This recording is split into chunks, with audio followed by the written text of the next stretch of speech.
Kita mulakan lintas langsung hari ini dengan Sarawak. Antara tumpuan berita dari Bumi Kenyalang, gesaan Kesatuan Guru Sarawak terhadap ibu bapa dan penjaga untuk segera memastikan anak-anak mendapatkan suntikan vaksin sebelum 15 Mei ini. Terus ke Kuching bersama Vanessa Mering di sana. V, silakan. Ya, Zam, usaha itu juga penting bagi memastikan keselamatan anak-anak yang dihantar ke sekolah dan guru-guru yang mengajar juga terjamin. Tapi sebelum itu, kita ke perkembangan ini. Kesatuan Guru Sarawak STU menyambut baik pengumuman Menteri Kanan Pendidikan Datuk Dr. Razi Jidin untuk mempertimbangkan penyambungan guru kontrak perkhidmatan COS ambilan Jun 2020 selama 2 tahun. Presiden STU Adam Prakash Abdullah berkata, beliau berharap pembaharuan kontrak ini dapat menyelesaikan masalah guru yang turut dihadapi di negeri ini sekaligus mengurangkan beban tugasan di sekolah. Bagi negeri Sarawak, kita amat-amat mengalukan berita ini kerana negeri Sarawak sangat-sangat memerlukan tenaga guru pada masa ini kerana kita masih mempunyai banyak kekosongan yang belum diisi. Dengan itu, pada masa ini, guru-guru yang berkhidmat di sekolah menanggung beban yang berlebihan kerana mereka terpaksa menanggung kerja guru-guru yang belum dapat hadir ke sekolah kerana tiada lantikan. Beliau yang dihubungi RTM hari ini turut memberitahu pengumuman tersebut adalah sesuatu yang melegakan para guru, termasuk nasib 2,600 guru COS ambilan Jun 2020 di seluruh negara. Katanya setakat ini STU tidak dapat mendedahkan jumlah guru COS kerana mereka dilatih oleh Institut Pendidikan Guru kampus yang berbeza. Semalam Menteri Kanan Pendidikan Datuk Dr. Razi Jidin dalam satu kenyataan memaklumkan perincian mengenai berita itu akan diumumkan dalam masa terdekat selepas perbincangan antara Kementerian Pendidikan dan Suruhanjaya Perkhidmatan Pendidikan selesai. Perkembangan berkaitan, ibu bapa dan penjaga di negeri ini diminta tidak melengah-lengahkan masa menghantar anak-anak untuk mendapatkan suntikan vaksin COVID-19 sebelum program imunisasi COVID-19 kebangsaan kanak-kanak PIC Kids ditamatkan pada 15 Mei ini. Presiden Kesatuan Guru Sarawak STU Adam Prakash Abdullah berkata, langkah ini bagi memastikan keselamatan anak-anak yang dihantar ke sekolah dan guru-guru yang mengajar mereka di sekolah juga terjamin.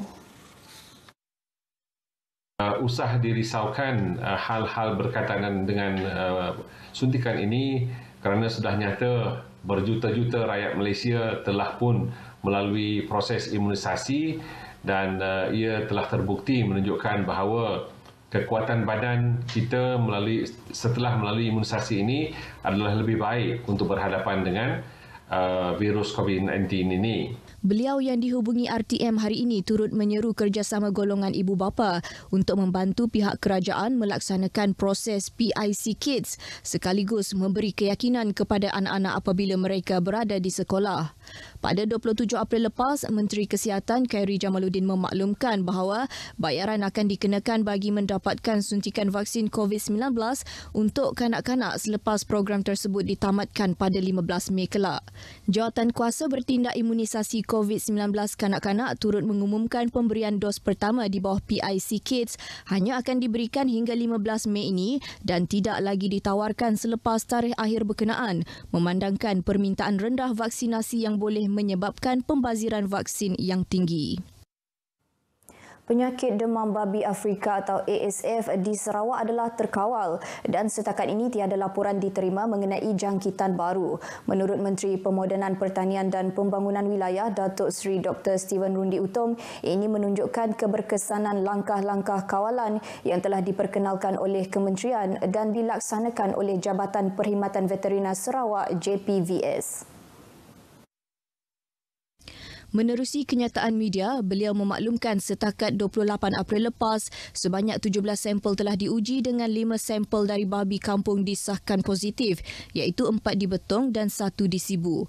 Tindakan telah diambil untuk dikontaminasi dan pengosongan di premis terbabit. Pemeriksaan ladang babi dan pemantauan yang berterusan mencatat 12 sampel negatif dan bebas ASF, iaitu ladang babi di Jalan Ensengge Serian, Melikin Serian, Batu 25 Siburan Serian, Rumah Sembelih oleh Babi Sri Aman, Rantau Panjang Sibu, Jalan Tian King Sibu, Futian Sibu dan Sungai Mau Sibu. Sementara itu, Datuk Seri Dr. Steven memberi jaminan bekalan daging untuk perayaan Gawai yang akan datang adalah mencukupi. Tambahnya, daging babi adalah selamat kerana dibekal dari ladang yang bebas ASF dan diperiksa oleh JPVS. Sarawak mengeksport 2,000 ekor babi setiap minggu ke Singapura dan ini membuktikan bahawa Singapore Veterinary Services dan Singapore Food Authority mengiktiraf langkah-langkah kawalan yang telah dilaksanakan di Sarawak. Ini termasuk pemakaian dan pemusnahan babi di tempat terjangkit untuk memutuskan rangkaian jangkitan selain sistem biosecurity yang ketat dan efektif di peringkat ladang. Menteri itu turut mengucapkan terima kasih dan menghargai kerjasama penternak babi dan JPVS yang bertindak cepat bagi membendung penularan ASF ke kawasan lain di negeri ini. Premier Sarawak Datuk Patinggi Tan Sri Abang Johari Tunopeng dijadual akan menyampaikan ucap tama pada sidang kemuncak dan pameran hidrogen sedunia 2022 anjuran Bandar Rotterdam di negara Belanda pada 9 hingga 11 Mei ini. Datuk Patinggi Tan Sri Abang Johari bersama 3,500 orang pemimpin kerajaan dan industri dari seluruh dunia akan berkumpul untuk meneroka teknologi hidrogen terkini dalam aspek aplikasi serta penyelesaian terbaik ke arah merevolusikan industri zaman kini. Menurut kenyataan media yang dikeluarkan oleh Pejabat Premier Sarawak hari pertama sidang tersebut, Datuk Patinggi Tan Sri Abang Johari dijangka menyampaikan ucap tamanya bertajuk Accelerating the Global Hydrogen Economy the Sarawakian Way yang memberi fokus terhadap kesiapsiagaan Sarawak dalam arena tenaga boleh diperbaharui, khususnya tenaga hidrogen. Delegasi Premier Sarawak juga akan ke Oslo, Norway bagi mengkaji pengoperasian dana kekayaan berdaulat negara itu yang merupakan model kepada cadangan kerajaan negeri untuk mewujudkan dana kekayaan berdaulat Sarawak.